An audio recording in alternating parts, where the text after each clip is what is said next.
Hi everybody, welcome to the channel. Today on this video we're going to be talking about turbo trainers, indoor trainers, and specifically what it is that I use in my workout area. To begin with, let me talk a little bit about the workout area. This workout space is located in the basement of my home. It's an unheated space rather, and that's an actual real benefit for when you are doing indoor cycling, indoor training. It's currently probably in the low 50-degree range down here, so that's 50 degrees Fahrenheit, and that is really an ideal temperature for riding indoors. Anyone will tell you that once you're on a bike indoors and riding for any length of time, you do heat up pretty quickly. So if you can start with a relatively cool space, then you're really ahead of the game. But let me talk about the specific trainer that I use currently. We use a Wahoo Kickr snap trainer to do our indoor training. It's considered a smart trainer. A smart trainer is a trainer that connects with software, cycling type software, to control the trainer in terms of its resistance and the amount of work that it expects you to do. Indoor trainers that are smart trainers that are working with apps like Zwift and Rouvy and things like that simulate more accurately a ride outside where you're dealing with grades, downhills and uphills and things of that nature. So if you are looking at trainers, you might want to consider a smart trainer for your primary choice. They are a little pricey, somewhat pricey they can be. So you can also, instead of going with an indoor smart trainer, you might want to consider a mag trainer. I started off my indoor cycling routine using a mag trainer, and the difference between the mag trainer and the smart trainer is fairly significant when you're actually out doing rides on Zwift, as an example. The mag trainer has a kind of a fixed resistance, and you can make the resistance lighter or heavier on yourself, more or hard work on yourself, by just using the gears on your bike. It does not replicate what you're actually seeing on the screen on Zwift, for an example. So if you're riding on Zwift and climbing a hill, Zwift will tell you that you're slowing down substantially, and you'll need to downshift on your bike to pick up speed and maybe lower the resistance or the amount of work you have to do. But you don't get that sense that you're all of a sudden climbing a hill. So that's really kind of the difference in the trainers, the smart trainers and the mag trainers. Both work equally as well, but we happen to like the smart trainer. It really is the way to go if you're looking at indoor training. To go along with the rest of our workout space, starting with the trainer, as I said, we use cycling apps to do indoor training.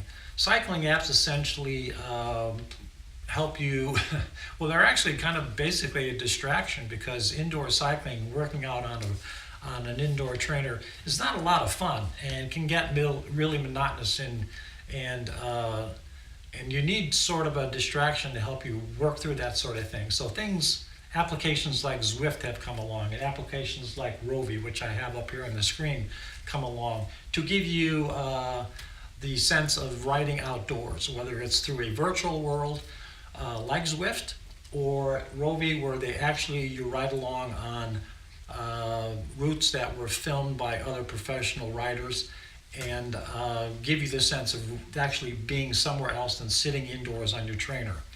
The other thing that, or the other aspects of our indoor training environment that we have are this movable, slidable table. It is also an adjustable table. What it's designed to do is allow you to do things like put tablets or your smartphone on it, to have a place to keep the device that you're using for your indoor training app. In this particular case, I just have a tablet up here for now. But generally speaking, what Susan and I do is we ride with our iPhones connected to our television. I have a TV control here to turn the TVs on and off and control the volume. And I also have a remote here that controls an indoor blower that we use in place of a fan. I have a video that I did out a little while ago explaining the benefits of using this particular blower over using a fan to help keep you cool while you're indoor cycling. The other thing that you obviously see on this video is that we have a TV screen set up that is dedicated for use with just our indoor training setup. We particularly like this setup in that we don't have to focus in on a smaller screen like a tablet or even an iPhone to run our apps. We can see the app and the information displayed on whatever we're doing up on the screen. So this really is a very comfortable and well used, by the way, workout space for us because first of all, it's very convenient. It's in our own home.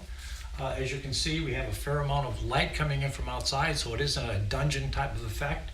It's a non-heated space, which means it's great for getting down here and actually working up a sweat. And we keep it fairly clean and bright, which is also very important to boost the whole ambiance of getting out and doing an indoor ride on your bike. Susan was riding the bike this morning, doing a bit of training, which I have some video on that I can show you. And one of the things that I will show you about this particular turbo trainer is that it is really, really a quiet trainer, very quiet indeed.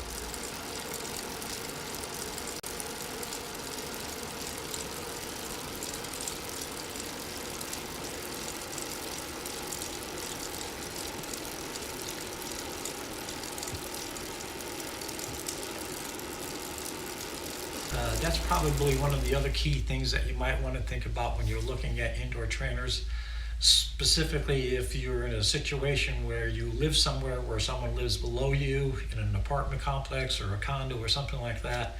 You need to keep your noise level down. Well, you might want to think twice about buying certain kinds of trainers. Some of them can be really noisy, high decibel levels, and you really don't want that. In fact, this one is so quiet that we generally have music playing in the background, and with the blower going, which is again is a very quiet device, the decibel level down here is very, very comfortable, very quiet, and very enjoyable. So anyway, that's the basic kind of rundown on our workout space and a turbo trainer that Susan and I use to do indoor training. I thought I'd share that information with you this morning. And I'd like to also mention that coming up shortly, I will have a new video coming out that will give you a side-by-side comparison between the Zwift application and the Rouvy application. Zwift is something that Susan and I used for about a year and a half, 2 years, and because of a recent price increase, which we felt was kind of an insult to their customers, we looked around for another solution to doing indoor riding, and we came across Rouvy, which we absolutely love. It's nearly half the price, has all the same bells and whistles as Zwift. In fact, it's a better riding experience because you actually are riding in real world experiences, and I'll talk more about that in the video coming up. So thanks for watching today. I hope you enjoy this video. I hope you click and subscribe. Now, if you like this video, give me a thumbs up. Thanks again for watching, and we'll see you again in the next video.